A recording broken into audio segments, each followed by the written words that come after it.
أكدت تقارير صحفية أن الدولي المغربي إبراهيم دياز قد يغادر نادي ريال مدريد الإسباني خلال الانتقالات الصيفية القادمة. فقد كشفت شبكة إسبن الأمريكية أن النادي قد يجري تغييرات عديدة في تركيبته البشرية بعد نهاية الموسم، وذلك من أجل ضخ دماء جديدة في الفريق من خلال التعاقد مع لاعبين آخرين. وقد جاء اسم إبراهيم دياز ضمن قائمة أسماء اللاعبين المحتمل التخلي عنهم. وأوضحت الشبكة الأمريكية نقلا عن محللين مختصين في كرة القدم الإسبانية أن إدارة النادي الملكي تدرس إمكانية التخلي عن عدد من اللاعبين، إما بسبب التقدم في السن أو عدم تقديم الإضافة المرجوة، أو من أجل توفير سيولة مالية لتمويل التعاقدات القادمة. وأكدت الشبكة أن إبراهيم دياز يدخل في الخانة الأخيرة، أي من أجل الاستفادة منه ماليا في سوق الانتقالات، خصوصا مع وفرة اللاعبين في الخط الأمامي للفريق وليس لضعف مستواه.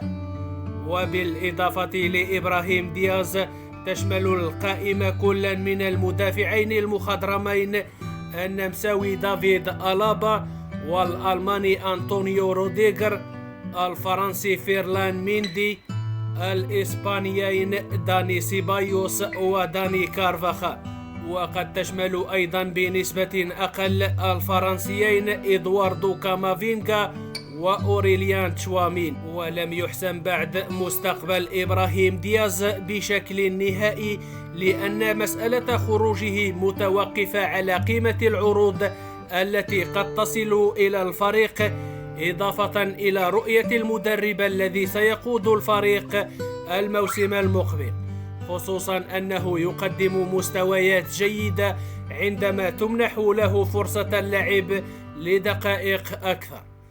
وللإشارة فإبراهيم دياز لعب 21 مباراة هذا الموسم، سجل خلالها هدفا وقدم 4 تمريرات حاسمة رغم الدقائق القليلة التي لعبها مقارنة بالموسم الماضي. وإلى خبر آخر، بعد انتقاله إلى نادي الهلال السعودي قادما من نادي الاتحاد، شبه المهاجم الفرنسي كريم بنزيما فريقه الجديد بفريقه السابق ريال مدريد الإسباني.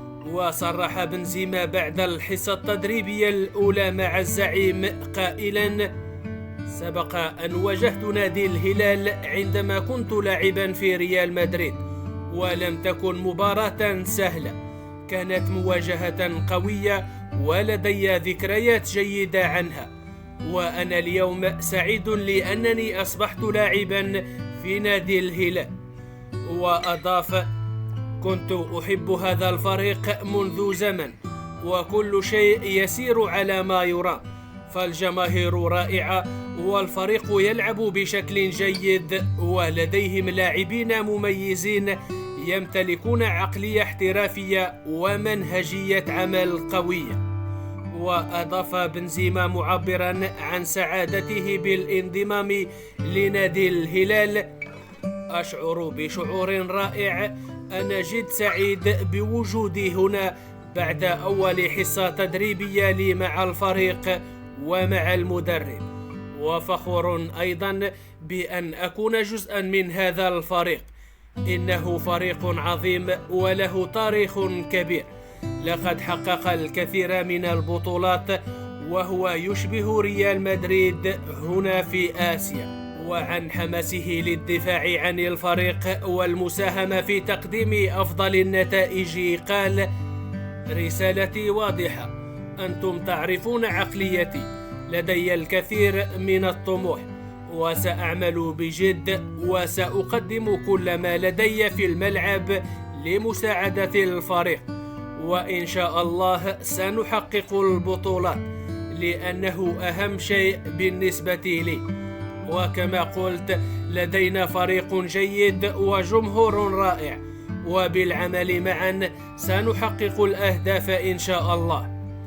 وللإشارة فقد انضم كريم بنزيما إلى نادي الهلال السعودي قادما من نادي الاتحاد في صفقة انتقال حر بموجب عقد يمتد لعام ونصف. وكان كريم بنزيما قد شارك في 64 مباراة في دوري روشن السعودي مع نادي الاتحاد، سجل خلالها 38 هدفا، منها 8 أهداف خلال 14 مباراة لعبها هذا الموسم.